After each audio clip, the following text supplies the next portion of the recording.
Shalom saudara, percakapan mengenai pencurahan Roh Kudus telah menjadi salah satu topik yang sangat sering dibahas. Berhubungan dengan ini, salah satu pokok diskusi yang sering kali muncul adalah mengapa ada istilah Pentakosta ketiga. Bukankah peristiwa Pentakosta merupakan sebuah peristiwa final, unik, dan spesifik yang tidak mungkin terulang kembali? Mari kita telusuri apa yang Alkitab katakan mengenai hal tersebut.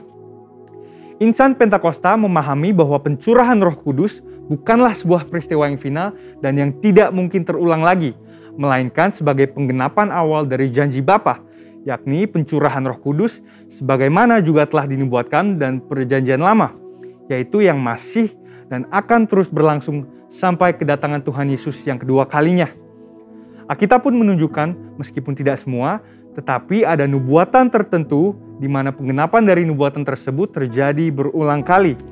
Ini berarti bahwa ketika nubuatan tersebut terjadi dalam suatu kurun waktu, bukan berarti nubuatan tersebut sudah tidak ada penggenapannya lagi.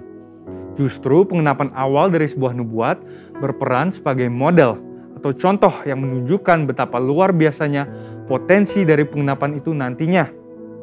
Inilah yang kita kenal dengan multiple fulfillment of prophecy. Contohnya peristiwa pencurahan Roh Kudus secara luar biasa yang terjadi di kamar loteng atas di Yerusalem.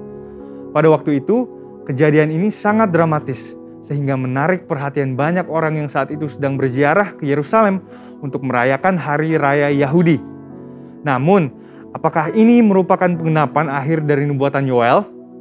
Mengingat bahwa masih ada beberapa aspek yang belum terpenuhi dalam nubuatan Yoel dalam peristiwa Pentakosta, yang diantara lainnya adalah pertama, bahwa Roh Kudus belum dicurahkan atas semua manusia, melainkan hanya dalam kelompok yang terbatas dan dalam cakupan area yang terbatas. Yang kedua adalah tanda-tanda heran di langit dan di bumi yang tidak nampak dalam peristiwa Pentakosta. Dan yang ketiga adalah bahwa hari Tuhan belum datang, yaitu hari di mana Tuhan Yesus akan datang dan duduk di tahtanya sebagai hakim yang adil. Pasca pencurahan Roh Kudus di kamar loteng atas, Petrus dalam khotbahnya di Kisah Para Rasul 2 ayat 38-39 berkata, "Maka kamu akan menerima karunia Roh Kudus, sebab bagi kamulah janji itu dan bagi anak-anakmu dan bagi orang yang masih jauh, yaitu sebanyak yang akan dipanggil oleh Tuhan Allah kita." Albert Barnes mengatakan bahwa pernyataan dalam ayat tersebut tidak terbatas hanya kepada orang-orang Yahudi, melainkan berlaku juga bagi generasi yang masih jauh, yakni generasi di masa kini dan juga bagi orang-orang non-Yahudi atau Gentiles. Dengan pemahaman ini, kita dapat menyimpulkan bahwa penggenapan akhir dari nubuatan Yoel tidak berhenti di peristiwa Pentakosta di kamar loteng, tapi juga terjadi di awal abad ke-20 melalui peristiwa Azusa Street Revival yang merupakan Pentakosta kedua dan sekali lagi sedang terjadi dalam era kita sekarang ini. Pentakosta ketiga sedang dan akan terus terjadi dalam cakupan area yang mendunia. Peristiwa ini juga akan disertai oleh tanda-tanda heran dan ajaib dan akan mengarah kepada kedatangan Kristus yang kedua kalinya. Tentunya istilah Pentakosta ketiga bukanlah istilah yang dibuat-buat oleh Bapak Pendeta Dr. Insinyur Niko Nyotra Harjo sebagai hamba Tuhan yang menerima tuntunan dan visi ini, melainkan berdasarkan presiden penggunaan terminologi Pentakosta kedua yang sudah dikenal sejak awal abad ke-20. Beberapa catatan dokumentasi penting yang mencatat hal ini adalah Australasian Record, volume 39, nomor 19, yang menuliskan sebuah artikel berjudul "The Second Pentecost will be even greater than the first." Wesley Mylan juga menyebutkan peristiwa Pentakosta kedua dalam bukunya The Latter Rain Covenant. Frank Bartleman dalam bukunya How Pentecost Came to Los Angeles juga menggambarkan dahsyatnya pencurahan Roh Kudus yang terjadi di Azusa Street sebagai Pentakosta kedua.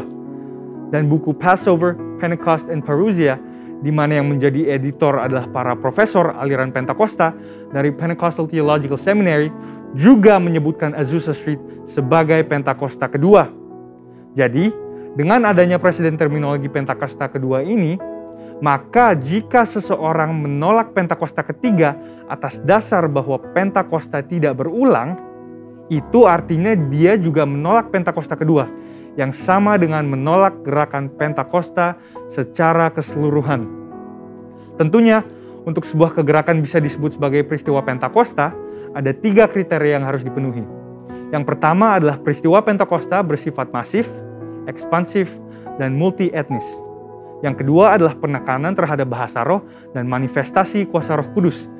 Dan yang ketiga adalah bahwa peristiwa Pentakosta harus memiliki korelasi langsung dengan penuntasan amanat agung. Dengan itu, kita percaya bahwa pencurahan Roh Kudus yang terjadi di Yerusalem pada awal abad pertama dan Azusa Street pada awal abad ke-20 sedang dan akan terus terjadi dalam skala yang jauh lebih besar dan dahsyat pada zaman ini, sampai amanat agung diselesaikan dan Tuhan Yesus datang kembali. Amin. Saudara, untuk penjelasan lebih lengkapnya dari tim teologi kami, silahkan buka link yang ada di atas atau scan QR Code yang tersedia. Salam integritas dan Tuhan Yesus memberkati.